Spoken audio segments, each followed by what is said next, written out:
எல்லோருக்கும் வணக்கம் நேயர்களே. ரொம்பவே முக்கியமான விஷயம் நம்ம தெரிந்து கொள்ள போகிறோம். முதல் முறையாக பார்த்தீங்கன்னா தளபதி விஜய் மனைவி சங்கீதா அவர்கள் இந்தியா வந்திருக்கிறாங்க. தமிழக முதலமைச்சரை பார்க்க வந்திருக்கிறாங்க. இதில் ரொம்பவே முக்கியமான விஷயம் என்ன அப்படின்னு பார்த்தீங்கன்னா, அவங்க எதற்காக வந்தாங்க, தளபதி விஜய் அவர்கள் கிட்ட என்ன சொல்ல போகிறாங்க அப்படிங்கிற விஷயம்தான் ரொம்பவே முக்கியமான விஷயம். இதை எல்லாமே சொல்லியிருக்கிறாங்க. இந்த வீடியோவில் என்ன தெரிந்து கொள்ள போகிறோம்னா, தமிழக முதலமைச்சர் தளபதி விஜய் அவர்களை பார்த்து சங்கீதா அவர்கள் என்ன சொல்ல போகிறாங்கன்னு சொல்லியிருக்கிறாங்க. அந்த முக்கியமான விஷயத்தை பற்றி தெரிந்து கொள்ள போகிறோம்.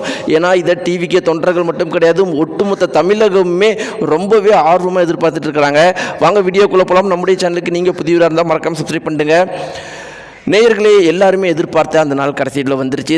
தளபதி விஜய் அவர்கள் தமிழகத்துடைய முதலமைச்சர் ஆகிவிட்டார். இப்படி இது மிக பெரும் அளவுக்கு ஒரு முக்கியமான விஷயம். ஏன்னா 57 வருட காலங்களாக தமிழகத்தை ஆண்டது திராவிட கட்சி. ஒரு மாற்றம் வராதா அப்படின்னு சொல்லிட்டு எல்லாருமே எதிர்பார்த்துட்டு இருந்தாங்க. இது வரைக்கும் எத்தனையோ தலைவர்கள் ஒரு மாற்றத்தை ஏற்படுத்த முயற்சி பண்ணாங்க. ஆனால் கடைசியில் பார்த்தீங்கன்னா தளபதி விஜய் அவர்கள் அந்த மாற்றத்தை கொடுத்திருக்கிறார்.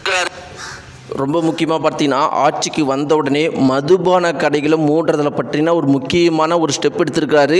அதாவது கோயில், கல்லூரி, பள்ளி பக்கத்தில் இருக்கிற மதுபான கடைகள் 500க்கும் மேற்பட்ட கடைகளை மூடுறதுக்கு உத்தரவு போட்டிருக்காரு. இது ஒரு மிகப்பெரிய அளவுக்கு முன்னேற்றமாக, தமிழகம் மதுவில்லா மாநிலமாக ஆகிறதுக்கான முன்னேற்றமாக பார்க்கப்படுது. அது மட்டும் கிடையாது, சிங்கப்பெண் பாதுகாப்பு படை, அதே மாதிரி போதைப் பொருள் தடுப்பதற்காகவே ஒரு தனி பிரிவு ஏற்படுத்தியிருக்காரு. இதெல்லாம் இதற்கு முன்னாடி தமிழகத்தில் யாருமே பண்ணாத ஒரு விஷயத்தெல்லாம் பண்ணியிருக்காரு. எல்லாருமே ரொம்பவே ஆர்வமாக இருக்கிறாங்க. அடுத்த 5 வருட காலத்தில் தளபதி விஜய் அவர்கள் என்ன பண்ண போகிறாருங்கிறதுல ரொம்பவே ஆர்வமாக இருக்கிறாங்க. இப்படி இருக்கிறப்ப எலெக்ஷன் டைமில் மிக பெரும் அளவுக்கு பரபரப்பாக இருந்த விஷயம் என்ன அப்படின்னு பார்த்தீங்கன்னா, தளபதி விஜய் மனைவி சங்கீதா அவர்கள் டைவர்ஸ் அப்ளை பண்ணது தான். தளபதி விஜய் அவர்கள் முதலமைச்சராக பதவியே இருக்கிற அந்த செரிமோனி அப்போ கூட தளபதி விஜய் மனைவியும் வரல, மகனும் வரல. எல்லாருமே பார்த்தீங்கன்னா மகனுக்கு சப்போர்ட் பண்ணிகிட்டு இருக்கிறாங்க. தன்னுடைய தாய்க்காக தளபதி விஜய் அவர்கள் தன்னுடைய தந்தை எவ்வளோ பெரிய இடத்துல போனாலும் தன்னுடைய தாய்க்கு உறுதுணையாக தான் இருப்பேன் அப்படிங்கிறத காட்டுறதுக்காக அப்படி பண்ணியிருக்காருன்னு சொல்லிட்டு எல்லாருமே அதை பற்றி பெருமையாக பேசிகிட்டு இருக்கிறாங்க. இப்படி ஒரு சமயத்தில் இன்றைக்கி தளபதி விஜய் மனைவி சங்கீதா அவர்கள் இந்தியா வந்திருக்கிற ஒரு குறிப்பிட்ட செய்தியில் என்ன சொல்லப்பட்டிருக்கு அப்படின்னு பார்த்தீங்கன்னா, தமிழக முதலமைச்சரை சந்தித்து தளபதி விஜய் மனைவி சங்கீதா அவர்கள் சில முக்கியமான கோரிக்கைகளை வைக்க போகிறாராம். அது என்ன கோரிக்கை அப்படிங்கிறது தான் ரொம்பவே முக்கியமான விஷயம்.